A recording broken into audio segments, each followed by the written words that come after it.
بسم الله. دلوقتي هنتكلم على الامبيانت مود. الامبيانت مود اهوت، تدخل تفتحه انتر. ده الامبيانت مود، انتر.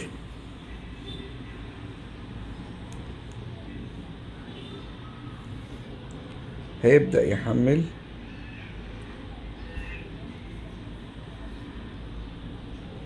ده الامبيانت مود، الواجهة بتاعته دي خلفية، في خلفيات جميلة جدا بس عشان الإضاءة.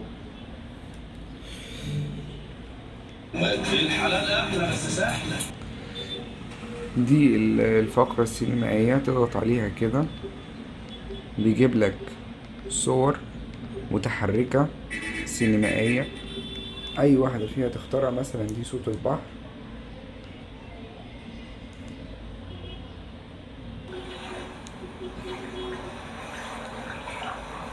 ده مثلا صوت البحر. دي المدفأة، تشيمني، ده صوت المدفأة. طبعا الصورة واضحة جدا بس عشان الإضاءة. هنا ده الألبوم. الألبوم ده بتختار منه صور خلفية زي دي مثلا، صور شكلها تحفة جدا. الصورة جميلة جدا وواضحة جدا بس عشان الإضاءة. ده العمل الفني،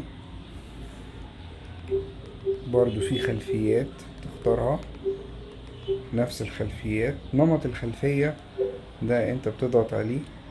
نمط الخلفية بتحكم فيه في الظل بتاع الخلفية، شكل الخلفية لو انت عايز.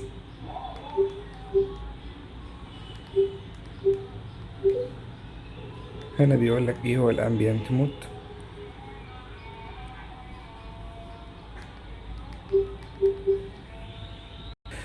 نمط الخلفية ممكن تختار اي شكل من الاشكال ويناسب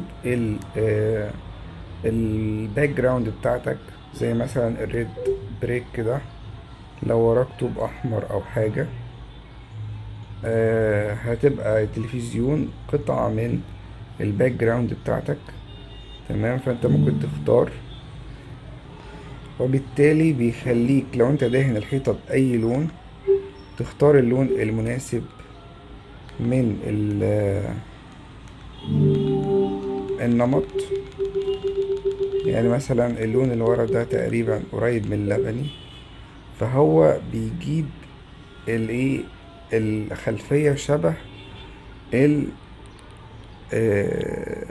الباك جراوند اهيت. لو شايفين شكلها جميل جدا، وكان التلفزيون قطعة من الجدار.